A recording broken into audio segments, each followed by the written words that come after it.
Nah, kemudian yang terkait dengan BRICS, tentu BRICS ini ada beberapa negara besar dan BRICS ini hampir 60% dari penduduk dunia ada di BRICS, dan ini benar-benar kerjasama Global South. Dan tentu market besar di sini adalah pertama tentu China, kedua India, dan ketiga adalah Rusia dan Indonesia. Nah, terhadap China kita sudah punya ASEAN FTA dengan China, jadi ini sudah hampir semua sebetulnya aksesnya terbuka, dan kita punya yang perlu kita kembangkan yaitu RCEP, Regional Comprehensive Economic Partnership, yang juga diinisiasi oleh Indonesia, di mana ini adalah kerjasama antara China dengan ASEAN plus Jepang, Korea, Australia, dan New Zealand. Jadi ini sebuah pasar yang harus kita optimalkan. Dan kemudian dengan Rusia sendiri, Indonesia punya Eurasia.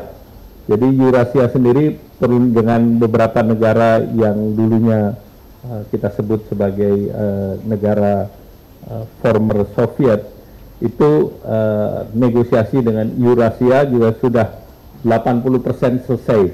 Jadi kalau ini juga kita selesaikan tahun ini, kita akan membuka seluruhnya, dan ini mempermudah kita untuk berbicara dalam konteks BRICS. Nah, dengan India sendiri, kemarin pada saat kunjungan Bapak Presiden, saat Indonesia menjadi guest of honor dari Hari Republik Day di India,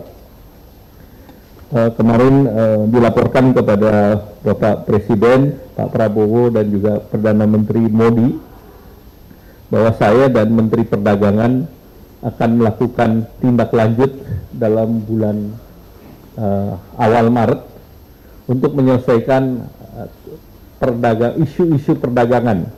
Kita ketahui dengan India ada beberapa isu. Pertama tentu terkait dengan bea masuk kelapa sawit yang dibedakan antara Indonesia dan Malaysia. Kemudian beberapa produk kita yang produk manufaktur kita yang juga dikenakan anti-dumping duty oleh India. Bahkan contohnya PVC saja itu kita dikenakan tambahan biaya $200 per ton. Jadi beberapa isu itu diharapkan kita bisa selesai, termasuk juga ekspor koks kita ke India yang biasanya bisa 1,6 juta ton. Itu koks adalah cooking coal yang sudah diproses untuk industri baja. Nah, itu juga diberikan kuota di bawah 100.000, jadi sangat jomplang dibandingkan dengan apa capaian kita dengan India tahun lalu. Jadi kalau kita selesaikan itu semua, maka BRICS itu bisa menjadi pasar kita yang besar, karena tentu produk kita terhadap negara BRICS ini kompetitif. Di lain pihak terhadap negara BRICS itu seperti Rusia, kita membutuhkan bahan baku seperti untuk fosfat, kemudian juga untuk beberapa komoditas lain, gandum, dan juga potas. Jadi banyak hal yang kita perlukan di sana.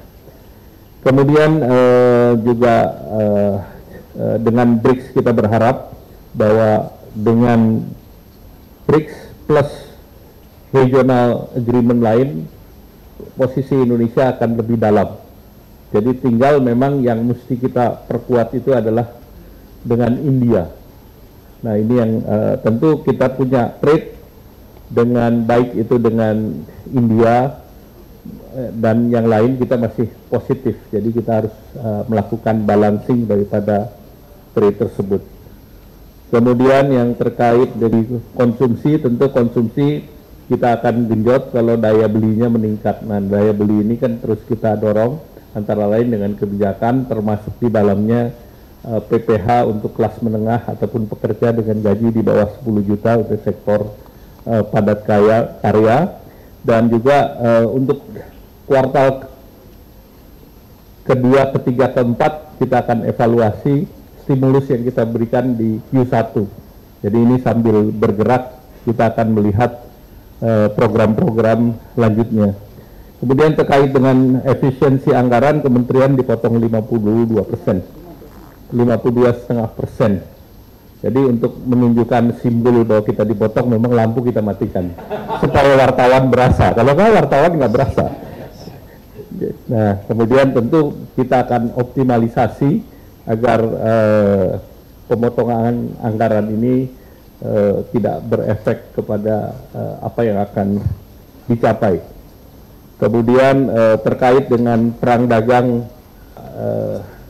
China dengan Amerika ataupun yang lain, memang kita masih menunggu kebijakan apa yang harus kita maksimalkan, namun dengan dibebankannya perdagangan atau bea masuk terhadap Cina 10%, nah tentu kita harus menjaga perdagangan ilegal yang masuk ke Indonesia. Jadi kita kunci pasar perdagangan ilegal karena kita tidak ingin barang itu mencari market lain yang besar. Jadi market kita dengan Amerika kan sebetulnya kalau untuk consumer product jumlah penduduknya unda-undi gitu. Jadi kalau kita 280, Amerika 320 juta, dan dari segi consumer product bukan hanya dari segi mereka mengenakan 10%, tetapi dari freight cost ke Indonesia juga jauh lebih pendek, sehingga produk mereka nanti akan sangat kompetitif, tetapi ini yang harus kita jaga. Tetapi memang di lain pihak Cina sendiri atau Tiongkok sendiri membutuhkan barang-barang dari Indonesia dalam supply chain-nya, terutama baja dan turunannya. Sehingga tentu ini semuanya akan kita jaga. Dan bagi Indonesia sendiri terhadap Amerika saat sekarang posisi kita berbeda dengan Vietnam. Vietnam bea masuknya adalah 0, dan ASEAN itu negara ketiga yang trade-nya positif dengan Amerika.